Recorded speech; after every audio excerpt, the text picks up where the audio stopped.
Twongeye kubasuhuza abadukurikira munsi ku munsi kuri inshuro nk'uko mubizi, ni byinshi twagiye tubateguza, byinshi twagiye tubasezeranya ko tuzabagezaho hamwe n'umukozi w'Imana Muhozi Gideon, ndetse no kuri iyi channel yacu YouTube channel twabafunguriye kugira ngo tujye tubagezaho byinshi hamwe n'umukozi w'Imana turi kumwe.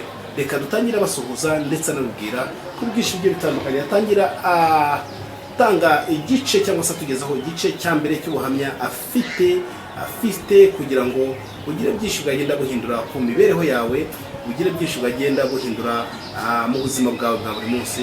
Tubaha ikaze mushumba. Murakoze cyane, turasuhuza abantu bose badukurikirana umunsi ku wundi, bakunda ibiganiro byacu, bwaba ubuhamya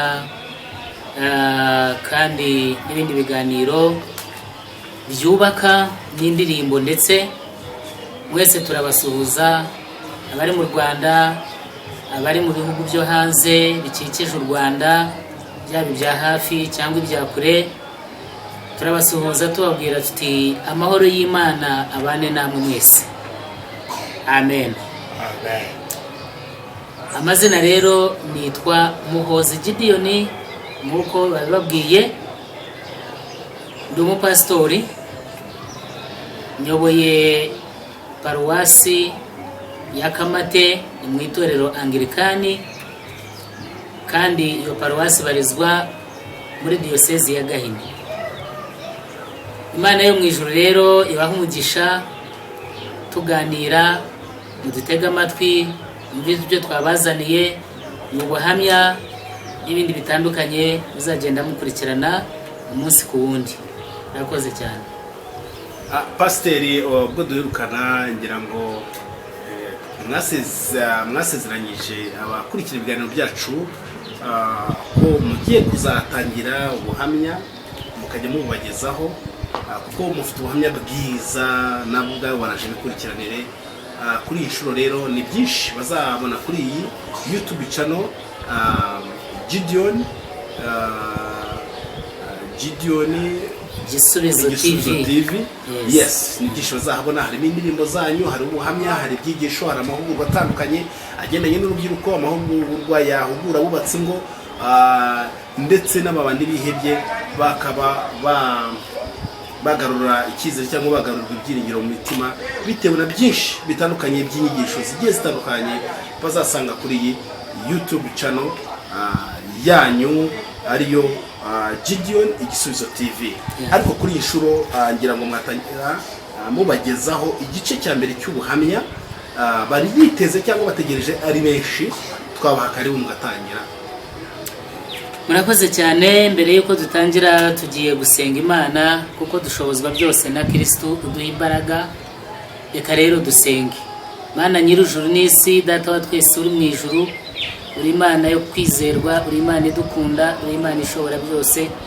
Ntabwo ujya uhinduka, nta kijya kirogoya umugambi wawe. Ndagushimira cyane bw'aya masaha nyakubahwa Imana, washimye ko duhurira hano kuri kamera turi kumwe n'abakunzi bacu, ubwoko bwawe waremye Mwami, kugira ngo bumve ubu buhamya bw'imirimo n'ibitangaza wakoze ubuzima bwanjye. Ndasenga rero kugira ngo ubuhamya bugirire umumaro buri muntu wese uri bubukurikire, uri bubwumve, kandi ntabwihererane, ahubwo asangize n'abandi kugira ngo bibabere nyakubahwa Imana ishimwe ryo kuzamura amashimwe kuri wowe, ndetse no kubahumuriza kuri abo bihebye n'abandi bafite ibibazo badafitiye igisubizo. Ishimwe n'icyubahiro bijya mu izina rya Yesu Kristo umwami wacu. Amen. Amen. Murakoze cyane. Nongeye kubasuhuza badukurikiye kuri iyi televiziyo yacu cyangwa se channel yacu ikorera ku muyoboro wa YouTube ariyo Gideon Igisubizo TV.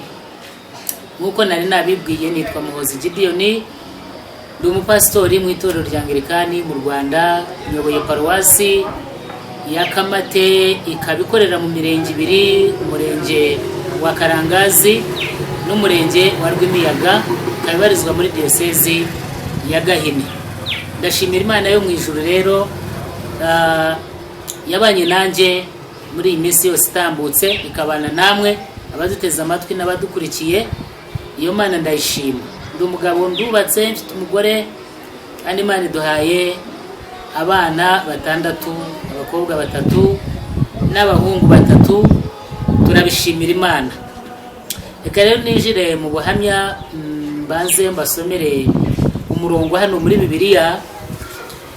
Turarebera hamwe ijambo ry'Imana mu butumwa bwiza bwanditswe na Matayo, igice cya 11, umurongo ni wa 28.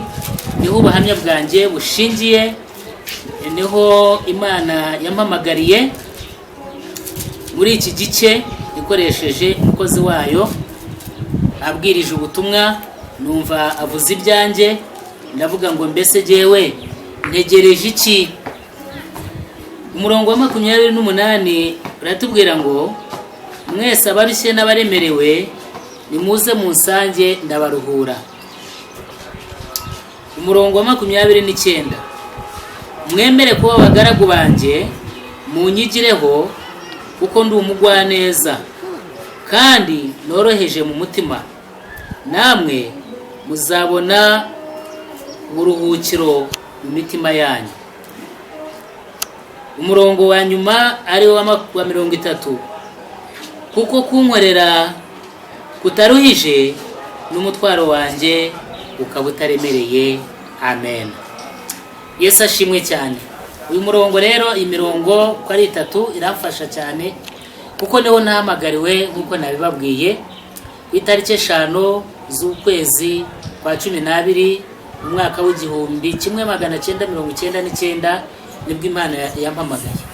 Mbere yuko ngera aho ngaho rero aho Imana yampamagaye, ndagira ngo mbanze mbagezeho ubuzima bwanjye n'imibereho, nkivuka, aho navukiye, uko nabayeho, aho Imana yankuye kugira ngo ingeze kuri izo tariki, aho nemeye kugira ngo nakire Yesu Kristo nk'umwami n'umukiza w'ubugingo bwanjye.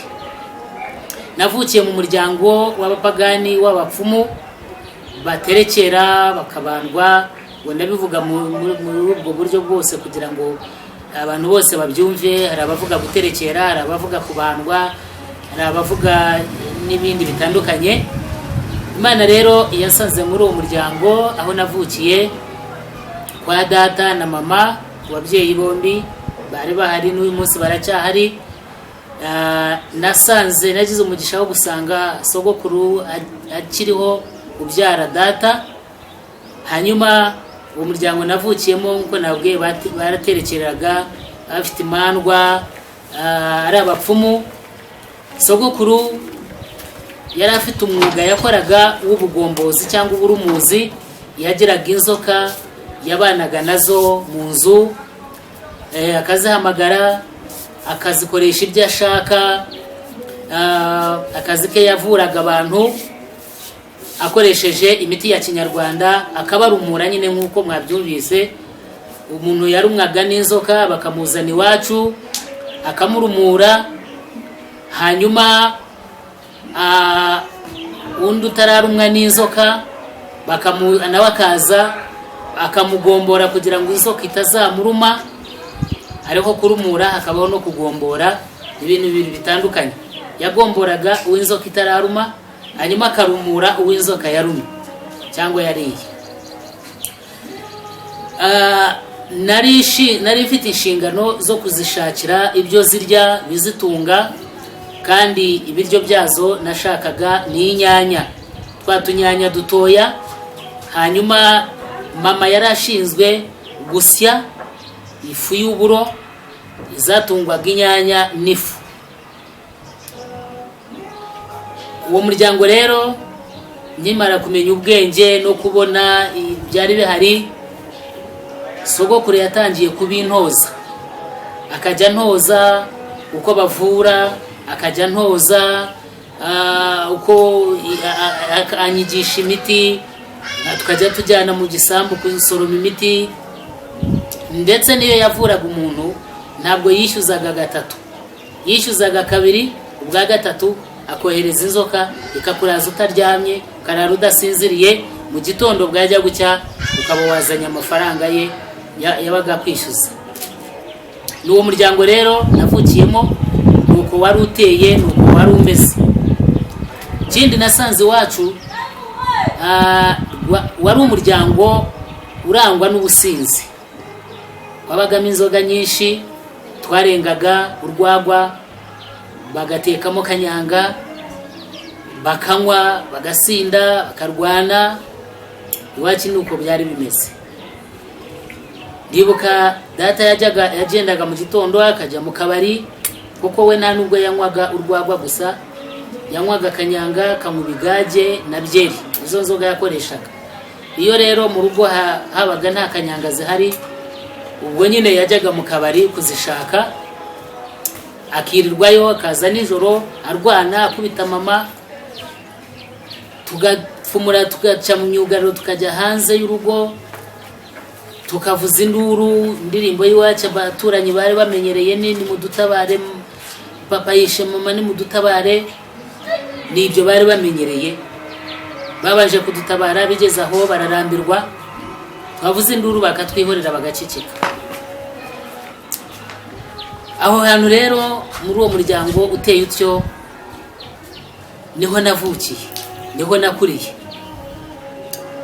Tukiri aho muri ibyo bibazo nababwiye, haduka indi myuka mibi y'abadayimoni, yaduka kuri data umbyara, yitwa abarangi cyangwa abacwezi cyangwa abarungi, biterwa n'uko abantu babita batandukanye.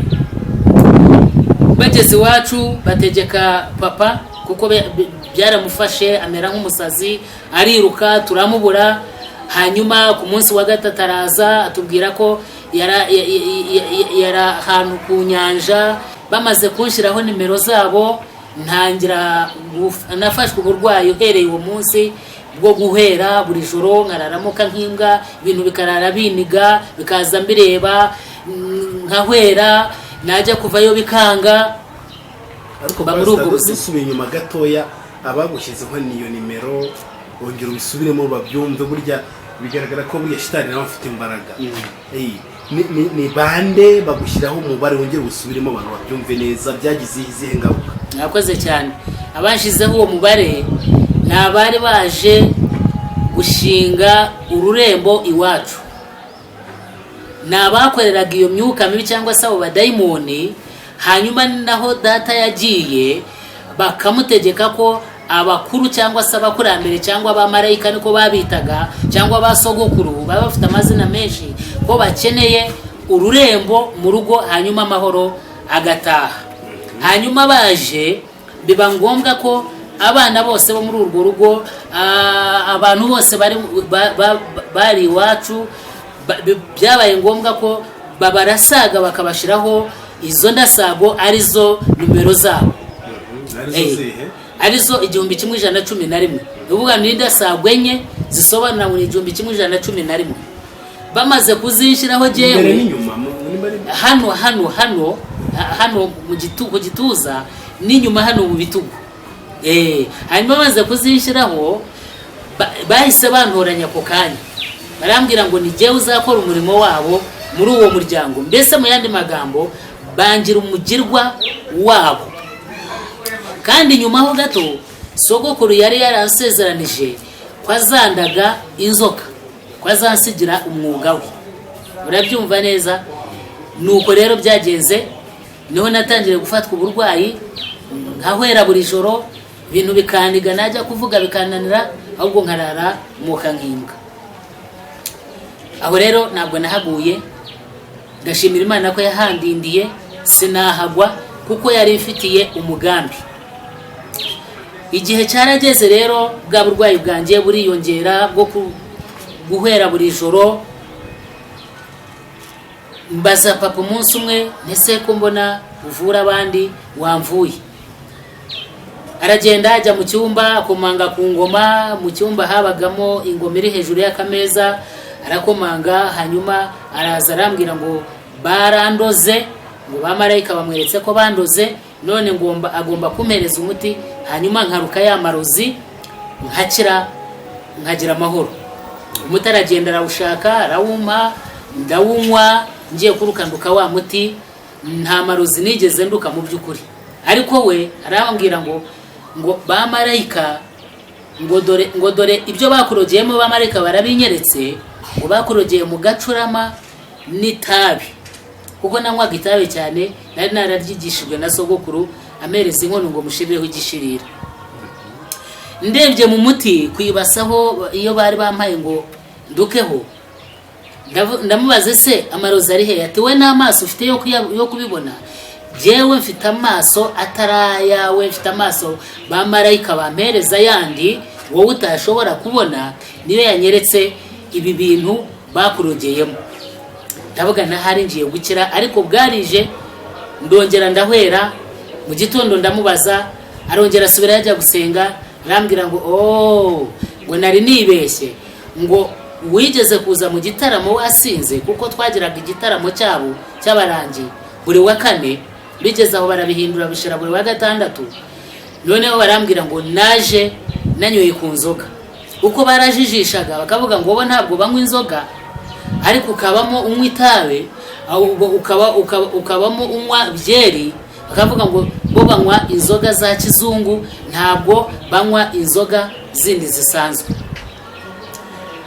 Hanyuma baragutegekaga ngo niba ugiye kuza muri icyo gitaramo cyabo ntumwe ku nzoga iyo ari yo yose, ariko mwagera ka bureka ko kujya hanze abantu bakanywa amatabe bagasubiramo bagatarama bakavuza ingoma n'ibindi. Barambwira bati rero ni wowe ugomba gukora umurimo wacu. Bamaze kuntoranya, hanyuma iyo myuka mbi nibwo yanyadutseho, nibwo natangiye kurwara ubwo burwayi. Nubwo yampaye uwo muti ntabwo nigeze nkira bwa burwayi, ahubwo uburwayi bwarakomeje buriyongera. Nababwiye ko nakuriye mu rugo mu muryango w'inzoga w'ubusinzi. Subiye inyuma gato, iyo naburaga inzoga zo kunywa iwacu zidahari, uwo munsi ntabwo najyaga ku ishuri. Niba ari igihe cy'amashuri, ntabwo nakoraga umurimo wari wose, ahubwo nacunganwaga na sogokuru. Yajya kuragira yakwahura inka cyangwa se yashora inka, jewe nkagenda nkaterura igifuka cyabagamo ya nzoka yari atunze iba mu rugo, nkagihisha hepfo y'urugo rwacu aho twavomaga amazi ku mugezi, ni naho urutoke rwacu rwabaga. Igifuka nagihishaga aho ngaho, nkafata inzoka nkayambara mu ijosi, nkajya mu kabari kuyinywesha inzoga, kugira ngo abantu nibambona mfite inzoka bantinye bave mu kabari, hanyuma ninywere inzoga nshaka. Iyo nageraga rero mu kabari, abantu baribwirizaga bagasohoka, nyirakabari yarambirwa agahagarara ku muryango akampamagara ati Dr. sohoka umbwira icyo ushaka. Banyitaga Dr. kuko ubwa Dr. iryo zina rya Dr. barinyise ndi mu mwaka wa 2 primaire, ndi umwana muto cyane bitewe n'ibyari iwacu n'umuryango wacu ko wari umeze. Hanyuma igihe cyarageraga nyine nkajya mu kabari, abantu bakavamo akambaza icyo nshaka, byari bimenyerewe, bakuzuza akarindwi. Hanyuma nkarebamo umuntu umwe akikorera inzoga, nkamujya inyuma n'inzoka yanjye. Hanyuma twagera hepfo y'urugo aho nahishe cya gifuka, agatereka hasi inzoga, agasubirayo akuramo cya gifuka, agikoraho nagihishe, asubizamo inzoka, nkayijyana aho yari iri mu mwanya wayo, kugira ngo sogokuru naza ataza kuyibura hanyuma akamerera nabi cyangwa se akaba yampa n'igihano. Ngubwo rero ubuzima nari ndimo, imibereho nari mbayeho niyo ngiyo ngaho aho Yesu yasanze, hanyuma akankiza. Ubwo mu bindi bice bikurikira uzagenda mukurikirana urugendo nagenze, intarakizwa, urugendo ngeze muri uku gukizwa, hanyuma n'icyerekezo mfite cy'Imana yampaye cyahweza twifuza kuzajya. Uwiteka abaho umugisha, turabakunda cyane, turabashimiye, murakoze kuba mwadukurikiranye, kuba mwabonye iyi video, muyisangize n'abandi, kandi abakenera ibindi birenze cyangwa izindi nama zitandukanye, zaba izo mu muryango, zaba iz'urubyiruko, zaba izo gukizwa, uko umuntu yakwifata mu gukizwa, cyangwa uko yanesha ibyaha kugira ngo akomeze mu rugendo ahangane n'ibihangana natwe hanze aha, wakoresha nimero yacu ya telefoni ukaduhamagara kuri 07 8 32 40 94 6. Ni 07 8 32 40 94 6. Ubifurije amahoro y'Imana n'umugisha w'Imana ni Pasiteri Gideon Muhozi, murakoze. Reka mbasengere maze dusoze.